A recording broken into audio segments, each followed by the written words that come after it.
Hey everybody, welcome back to the Fuller Homestead. My name is Brian. Today's project is going to be rebuilding this Zenith B18 carburetor. I recently purchased a collection of old Wisconsin engines and Briggs & Stratton engines, even some International Harvester stuff, but I'm trying to rebuild one of the Wisconsins, get another one up and running, but one of the things that we're going to have to do is to service the carb on both of those. I haven't even taken this apart yet, so we're going to go ahead and do that. I'm going to get some tools. We're going to open this up, and then I have a rebuild kit right here, and we'll walk through those steps, okay? Stay with us. All right, so first thing we're going to do is get this manifold portion off.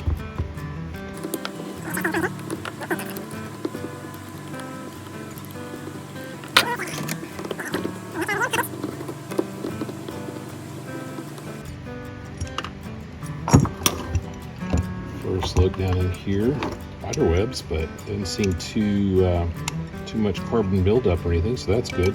Same thing on this side. Pretty soon I'm going to have some videos up on the whole rebuild of this engine, but today it's just going to be the rebuild of this carburetor. I thought, just as an aside, I don't know if you noticed this on the back, there's supposed to be a plug right here, but I guess the previous owner didn't have one, so they just put a zert in there to plug it up. So apparently it worked.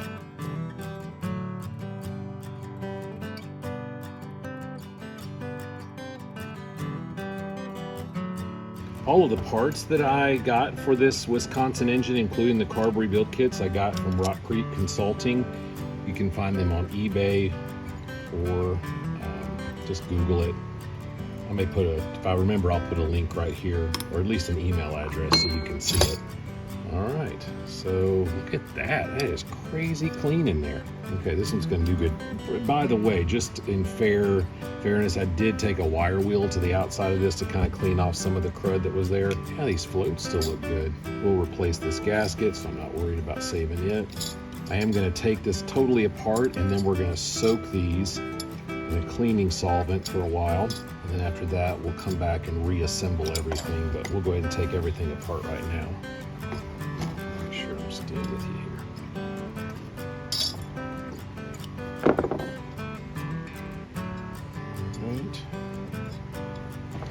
Man, that even looks clean. Kind of wondering if someone had done a rebuild on this at one point or another. But we bought the rebuild kit, so let's get a wider blade than that. A lot of corrosion down in there, but we'll clean all that up. There we go.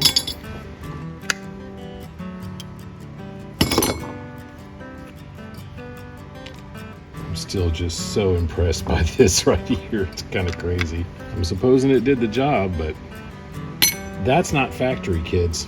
Let's see if this one will do it.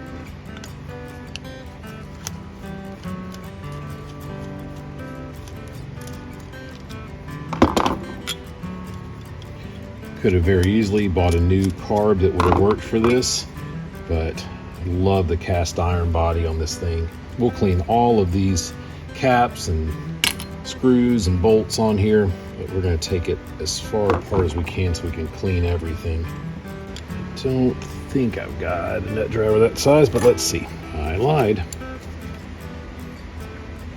Okay. Lost the washer in there. Heard it hit. There it goes.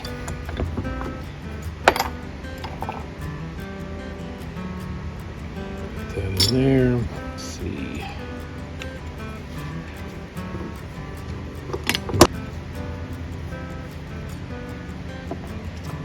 Right there for a second.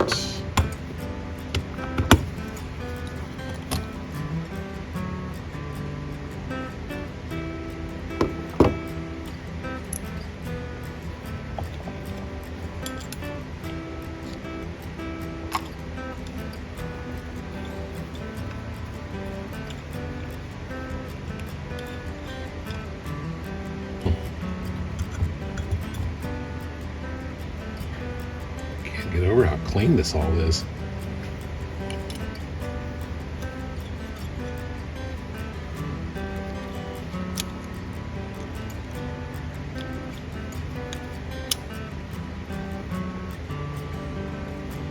Let's see if I can get that screw all the way out, because I believe I've got a replacement spring for it. We're going to have to clean that tip anyway. Everything else over here looks good. I'm going to go ahead and take some carb cleaner and go over all of this, and then take it back over to the wire wheel, and then I'll just make sure I clean up these surfaces where the gasset's going to go. Kind of the same thing over here. Now we're about ready to reassemble. You can see how a little carb cleaner and some wire wheel did on these. They look really good. But we're going to go ahead and start the assembly. We're going to start with the float bowl assembly. Take our main nozzle, and we'll put it, we did put a new washer on it. Actually, you know what I'm going to do first. 3-in-1 oil here. I always like to put a drop on all the threads when I reassemble something. So one little drop right there. Go ahead and tighten that back up.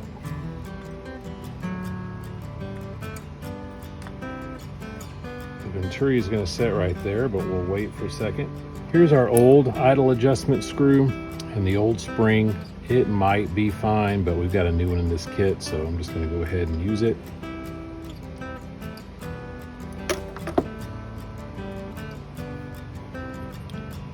Go ahead and get those threads to catch right there.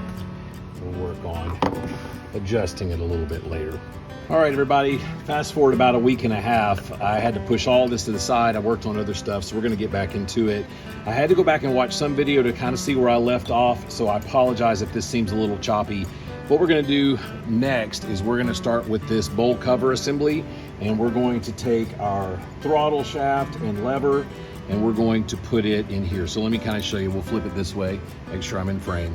We're gonna look at, on this particular model, where our adjustment screw is. We're gonna take all of our linkage and we're gonna put it to the right of the adjustment screw.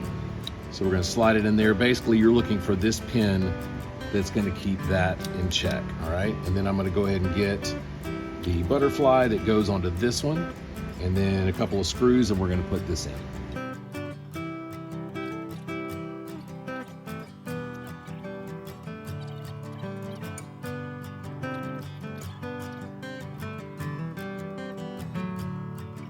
All right, good there.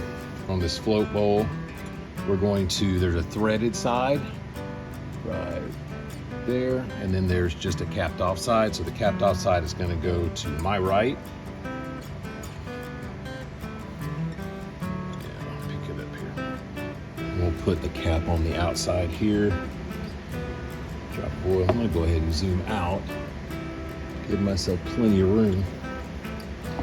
Okay, so we're going to go ahead and slide this over, tighten it down, and we'll hold that in. We're going to work on getting this butterfly in. This is the one that has the spring on it. And then we want this spring side to be out. So like that. It's kind of in an angle. It's not upright. It's going to lean a little bit. So as you're putting yours together, just recognize it. And then as you're going in with the screws, realize if you push too much down there, it's going to flip back in there.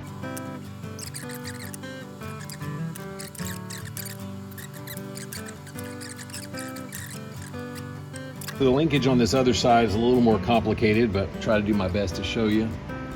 I haven't gone back and looked at the videos. I actually have another carb that's to my right here I'm kind of glancing at, but tighten this one in here.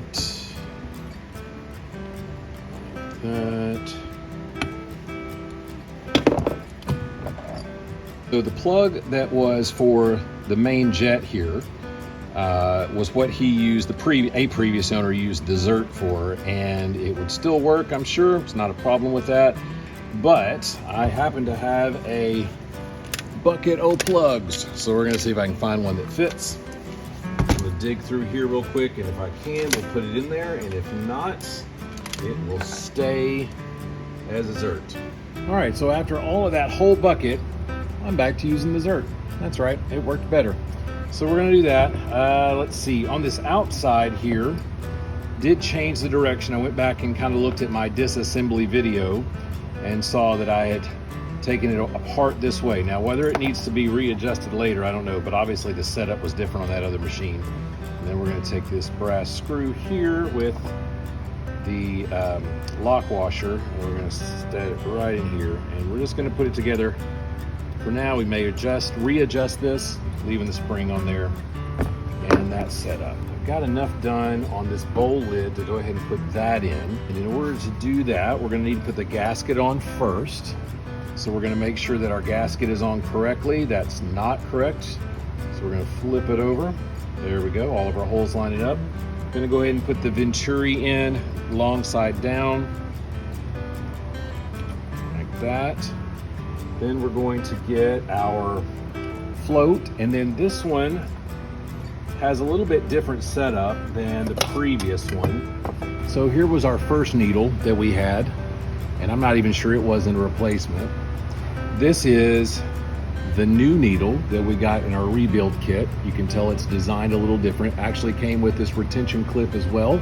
So we're gonna go ahead and use it and install it. The way this is gonna work is you'll take that little divot right there and you're gonna slide it into this retention clip. And then these clips right here are going to go onto the float. I'll show you, let's zoom in, I'll show you. The needle and the retention clip are gonna slide right down into there. Then we're gonna take the float and we're gonna put the clips over the top of it. I'll give you a close up here in a second. Slide this over. Maybe easier to take it out to do it. Or in fact, I'll just show you. We're gonna take this, put that retention clip right there, and then on the back side, that's where the needle will go. Right like that. And then we'll drop it down in there and get our pin, slide it back through here.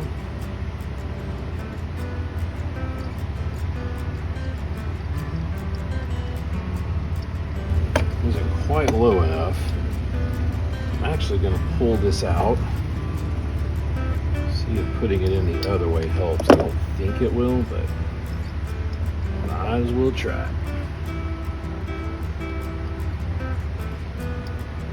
It did. All right, so we're all the way in. You can see how that clipped over there. See how much it's elevated.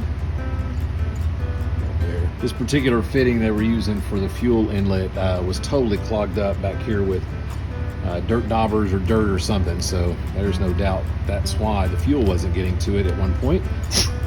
So I'm gonna see if I've got a brass one. I think I do. Go ahead and reassemble.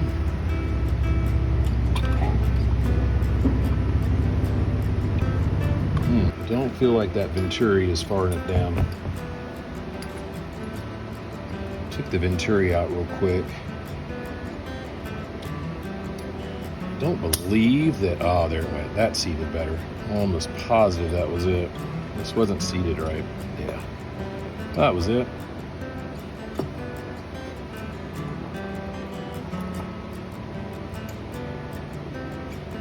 It's really just surface dirt more than rust. To the main jet and the idle screw here in just a second.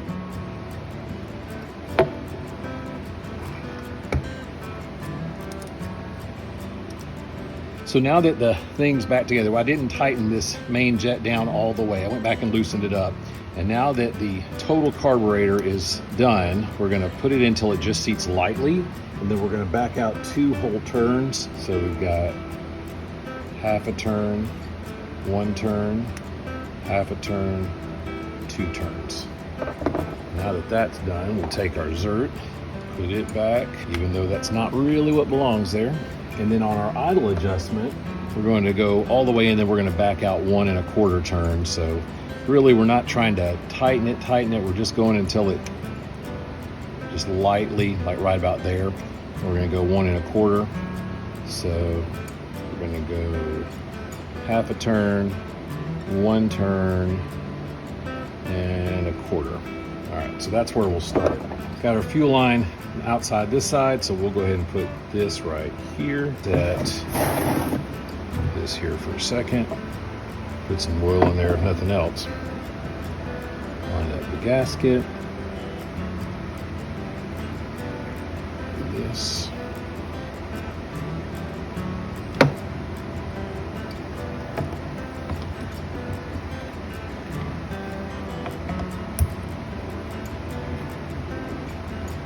While we wait for the rest of the engine build to be completed, I'm going to take this carb that we just finished, put a little bit of shop towel in the inlet and outlet, and that way all of the dirt daubers and other critters that fly around in the shop when I'm here and not here will not have access to it. So we'll put that to the side.